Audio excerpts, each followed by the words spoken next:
The Fox Mom account asked for several pictures of them. They wanted 5 naked pictures of them with their face, or if they didn't have their face, they wanted 10 different naked pictures. What's up, guys? Fooch from Fooch TV here today. Now, I'm here with a special report. How do you know it's special? Well, I'm wearing my special clothes. Jokes aside, we're talking about a very serious crime here. We're talking about Baksa Bang, or Doctor's Room. Now, this is part 2 in my series about the Nth Room. Now, although these cases are being lumped together, these are actual 2 separate cases. The first one being run by Copycat. He ran the Nth Rooms. The reason for him running it was to fulfill his sexual perversions. The Doctor Room, that's run by Doctor, aka Joju Bean, and he was running it for pure financial gain. Now, if you haven't seen part 1, I would recommend you go and see that first. It has a lot of details about the origins of this whole Telegram sexual crime scheme, and it tells about the first video talks about the Nth Room and all the players involved there. So if you want to click either right up there or right up there, I'm not sure which corner it's going to pop into. One of those corners, if you click that link, it'll direct you to the Nth Room video. Now, without further ado, let's talk about Doctor's Room.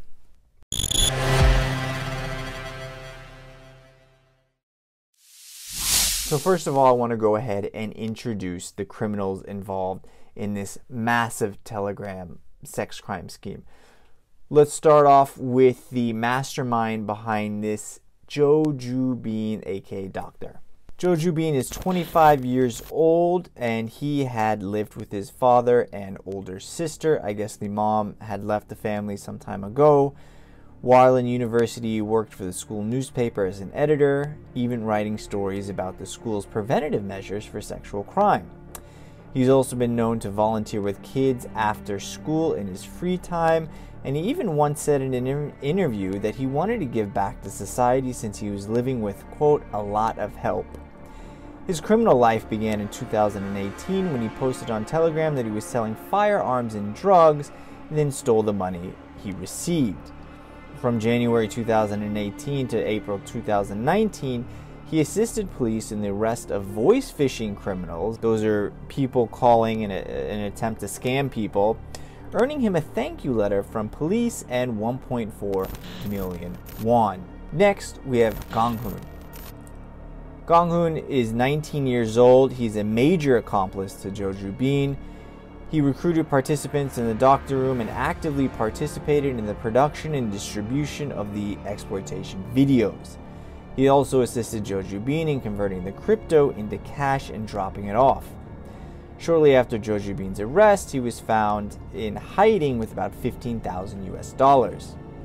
He tried to fight against having his personal information released before being found guilty. However, the court rejected this motion and released his name and face to the public. Next, we have Gong. We only know his surname. His full name and face was not released. Gong is 24 years old. He was a temporary social worker in Suwon, which is about an hour away from Seoul, and he assisted Joju Bean in identifying victims by illegally searching for their personal data at the government office that he worked at. He did this by using the ID and password of a colleague. He has also been accused of stalking his first-year high school homeroom teacher for the past 9 years and eventually paying Joju Bean 4 million won to kill this woman's daughter, who's currently in preschool. Now, this was exposed in an online petition to the Blue House, where the teacher went on and said how she was his high school teacher and she saw he was very smart but socially awkward. So she tried to offer him a lot of help, but then he started getting attached. So then she requested to change classrooms, in which he became very contempt of her. And then he started, threatening her by stapling the face of her picture. He broke a picture frame with her family picture in it, and she couldn't do anything because he was a minor. The police pretty much said they couldn't do anything. He ended up dropping out of school. Finally, this went on and on and on, and once he became of age, he reported to the police, and he was arrested for a year and a half. Right before his release from prison after that year and a half, she changed her name, she changed her phone number, she moved, and somehow this guy was able to find her again and left her a death threat saying that he's coming for her child. And it turns out he actually did pay the money to have the child killed to Jo Joo-bin. Now, Jo Joo-bin was arrested before this actually went down. It's unknown whether or not Jo Joo-bin would have actually gone through with it, but at least money was paid for the hit on this preschool child. Next, we have someone by the surname of Choi, or in the English pronunciation Choi. He's 26 years old and a temporary social worker in Sopyeong, which is also about an hour away from Seoul in the opposite direction of Suwon. Similar to Gong, he used colleagues' IDs and passwords to access the system in order to collect private information about victims in order to blackmail them into making more videos. I should know that just recently it came out in the news that they only did this for very few of the victims, but a majority of the time they were actually using the government's 1365 website, which is a website portal for logging volunteer hours if you're a student or you're adult. Mostly, middle and high school students use it through the forgot password. So because they had the ID, which I'm going to explain how they got momentarily, because they had the ID, they were able to look up the account, and they were able to answer the questions, the security questions, in order to get in which they were able to find their real name, their address, and their phone number. Next, we have Nang Kyung-up, whose name was released. He's 29 years old and one of the paid members of the Baksa Bang, or Doctor's Room, who produced and distributed sexual content, in addition to threatening victims if they did not continue to make videos. The details of why his name was released and why some of the other names weren't released has not been disclosed. Next up, we have Iwon Ho, 20 years old, another major accomplice to Jo Joo-bin, who was serving his mandatory military service during the time of his arrest. He is accused of spreading sexual exploitation material and marketing the rooms in other online communities. Now, there was a total of 13 people who was managing the chat rooms. Those duties went from finding new victims to distributing and making the sexual content to actually going and threatening the girls if they tried to escape the room and try to quit doing it, and people that converted the cryptocurrency that was received into real money to deliver it somewhere to Jo Joo-bin. Now, Jo Joo-bin first appeared in the Nth Room in about July 2019, and when he was in there, he realized, whoa, I could actually make a lot of money from this. Remember, Gakka wasn't making a lot of money from this.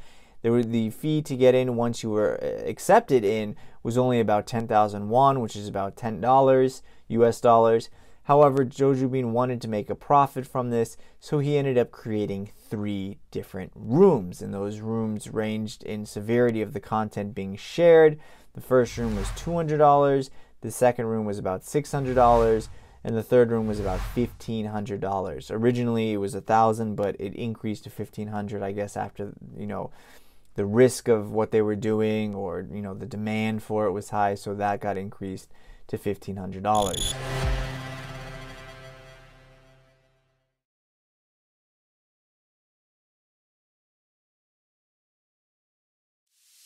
Now, how did they get the girls? So this was a little bit different from how Gakka got the girls in for the Nth Room. That was done through tricking them and hacking their information. This was done through the same way of actually going on Twitter and finding some girls. Most of the victims were people that were online on Twitter, kind of seeking this prostitution or, conditional meetings, or, having a paid girlfriend. So what Jo Joo-bin did was he uploaded a post for a part-time job looking for one of these girls, and he put a high-paying salary there. Once the girl inquired about the position, he would go ahead and ask them to provide a couple of pieces of information, their ID card, I guess the name blocked out, maybe he needed their, the social security number in order to send payment. I don't know why they would send that information. That seems kind of sketchy to me. But anyway, he asked for a copy of their registration card or their ID card, which has the social security number. He asked for their bank account information, and then he asked for a telephone number where they can be reached if they get the job. The personal information collected would then be used later in order to threaten them if they didn't comply to the demands of what Jo Joo-bin wanted them to do. He then directed them to a Telegram account named Foxbomb where we would have them message them. Now, at this point, when the girl enters the room, they're not victims yet. The Foxbomb account asked for several pictures of them. They wanted 5 naked pictures of them with their face, or if they didn't have their face, they wanted 10 different naked pictures. Jo Joo-bin would then say that he's already received about 1.6 million won, which is about $1,600, and he will send it to the bank account as soon as the pictures are sent. Now, these pictures were being sent to see if they would be hired for the job later on, even though they would get paid temporarily at first, the 1.6, but and if the customer liked it, then they would hire them for prostitution. The girls thought the chat room was set for a self-destruction timer of about 3 seconds. However, apparently that was changed at some later point in time, or there was some kind of scheme in order to capture the photos quickly. A lot of the information and details about the exact crime is not being shared to the public in fear of a copycat case happening. Once they had the pictures similar to what Gaka did with the Nth Rooms, they started using those pictures and the fact that they had the personal information to start blackmailing them. This Foxbomb account would start making increasingly stranger demands for photos, such as a picture or a video of them wearing underwear on their head, videos or pictures of them having doctor or slave written on their body, although later there seemed to be reports that it was carved into their body with a sharp object. I wasn't able to confirm that, but I have heard reports that they actually did have them carve that into their bodies. A video of the girls doing a handstand and shaking as if they weren't able to hold that position much longer, and videos of girls rolling their eyes in the back of their head. Whenever the victims would hesitate sending more photos or want to quit, then Jo Joo-bin or whoever was in charge at the time manipulating that victim or coercing that victim would go ahead and threaten them by sending a picture of their SNS friends list or their addresses or whatnot, showing that if you do not send these pictures, we're going to release this information to your friends, or we're going to send someone to your house. There were also other very extremely graphic videos which really took away the dignity of human life, such as putting insects and other foreign objects in their vagina, drinking public toilet water, drinking urine, eating feces, and licking the drain of the floor on the bathroom. For some reason, he would also ask them to make a video saying, "I made a mistake." Now, all these pictures either had the word slave or doctor written on the girl's body, or the photos had a picture of them with their pinky up to kind of show that this was a product of the doctor's work. Again, if the victim hesitated, they would be coerced into continuing to send the photos by Cho threatening sending the photos to the friends, telling the family members that their daughter tried to sell sex, and even stating that they know the friends' names, family names, and if the victim tried to stop making these videos, he would send someone to their house to kill them. Since the paid members of the group also had access to the victims' names and addresses, sometimes if they weren't sending videos or they were hesitant, some of those people would go to the neighborhoods where the victims lived and take pictures of familiar landmarks and send it to them to let them know that they're close and that they should be fearful. Some victims ended up leaving the chat room or deleting their telegram or running away to their friend's house, in which event Jo Joo-bin would go ahead and release the name and address to everyone in all of the rooms, meaning thousands of people saw this girl's name and her address, and a lot of the replies would be, "Oh, let's all go to her house and gang rape her."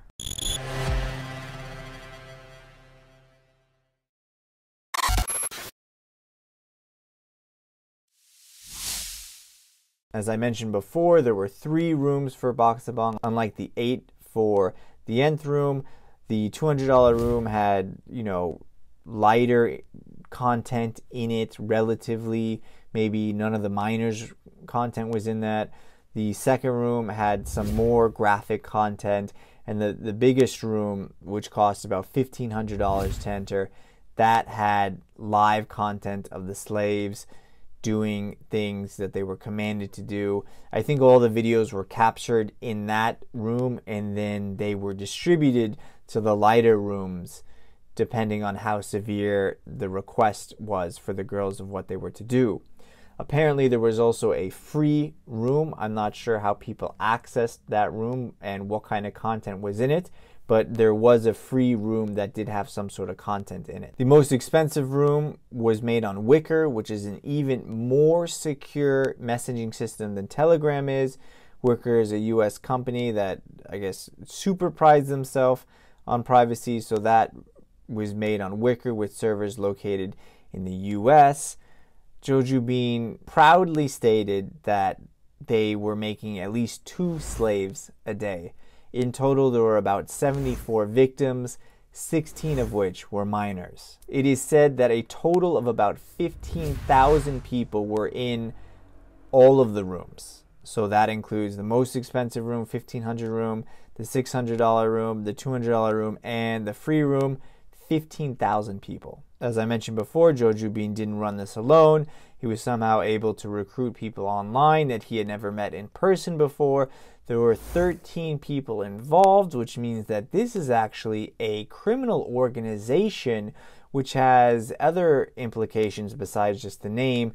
That means that creating a criminal organization in Korea or being a part of a criminal organization can actually warrant the death sentence. So these charges are allegedly also going to be tried to be added on to the long list of charges that the criminals already have. Joju Bean first became acquainted with this kind of setup in July. I believe that the doctor's room started in about September 2019 and went on for a couple of months. It wasn't until March 16th and 17th that the police arrest 4 individuals, one of those being Joju Bean. Now, the reason why he's wearing that just ridiculous neck brace, and I don't even know what the hell is on his head. He looks ridiculous in these photos. However, during some point, he was trying to inflict self-harm by banging his head on a mirror in a bathroom. I don't think he was trying to kill himself, but he was banging his head, which warranted the neck brace. He injured his neck, and then he got that little bandage or whatever the heck that is on his head. His name was finally released to the public on March 25th, about a week after his arrest. Now, during his public apology, Joju Bean thanked the public for stopping the life of a devil. He went on to say that he's not a psychopath. Whoa, he's not, guys, ladies, gentlemen, this guy's not a psychopath, according to him. He's not a psychopath. He does feel guilt. However, he would, and I quote, shoot someone if it was profitable. It's like, what? And, I heard that some psychologists said that he actually did feel some guilt, which is why he was volunteering at the time. I personally think he was volunteering to kind of make it seem like no one was really onto him. Kind of like how in the drama Dexter is he's a police officer, or in Breaking Bad, Gus is always doing so many things for the police officers and donating and all this and that to make it seem like he'd be the last suspect. I personally think he was kind of doing that. Some people disagree. They say he does have a conscience. Whatever. This guy, I think this guy is clearly a psychopath for doing what he did, and the types of things that he had these girls do that's just absolutely sickening. In the coming weeks, more of the culprits were arrested. Now, I know at the beginning, the list of names I gave, that didn't include all 13. That's because, for whatever reason, all 13 are not currently available. Unlike the Nth Room, they're being much more secretive with this case, probably because this was in order to make money. It seems like a lot more people would try to copy this kind of setup. And since the doctor's room has been shut down, there have actually been other Telegram rooms containing the content produced in the doctor's room being sold to others. One guy was selling doctor's room content on Telegram after Joju Bean was released, so he completely knew what he was doing, and that guy finally got caught and I think he got about 5 years in jail.